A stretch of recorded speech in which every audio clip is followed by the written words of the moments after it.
There were two people charged in the same murder. A jury found one of them not guilty, but not Jimerson. A judge ruled his case a mistrial because the jury could not come up with a unanimous verdict after 3 days of deliberations. Maurice's family says this has been an emotional roller coaster, and they're not done fighting yet. Sonia Holmes hits the road for a meeting she's been desperately waiting for. I'm nervous, I'm anxious, I'm overwhelmed.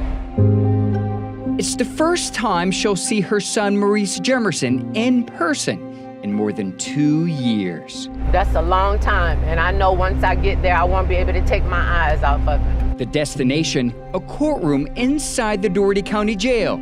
Albany police arrested Maurice in 2013 for murder. For more than 10 years, he's waited behind bars for its court date, never convicted of the crime. One of the longest pretrial detentions in American history. His constitutional rights have been violated, and no one has paid attention.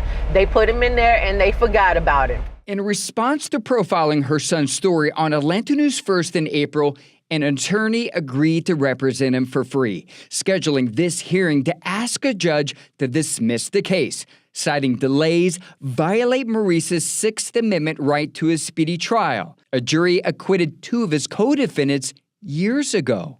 So I'm old-fashioned, and I think that people should be convicted of a crime before they're punished. This is an unprecedented case. This is about a core constitutional right, the right to a speedy trial and the right to due process.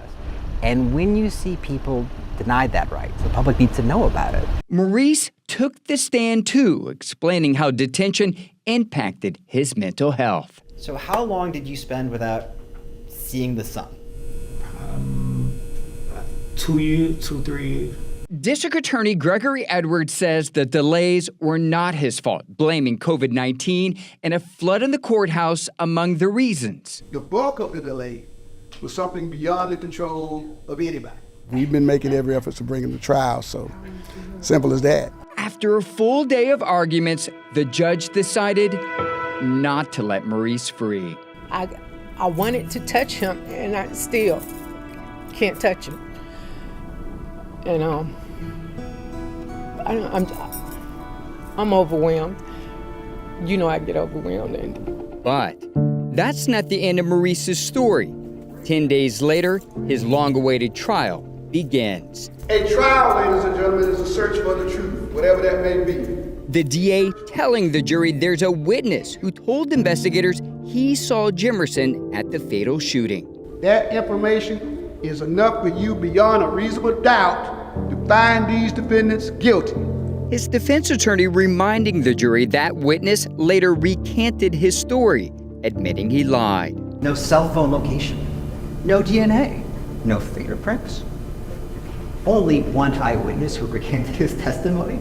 After 3 days of deliberations, the jury could not reach a verdict.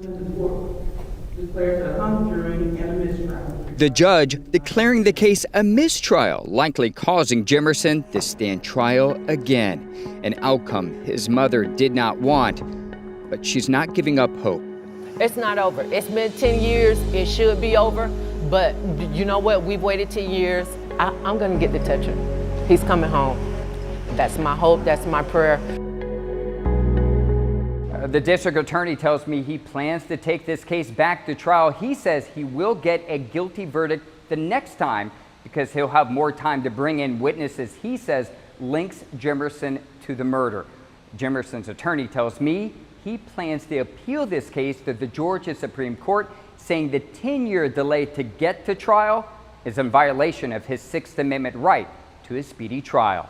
In Dougherty County, Andy Perotti, Atlanta News First.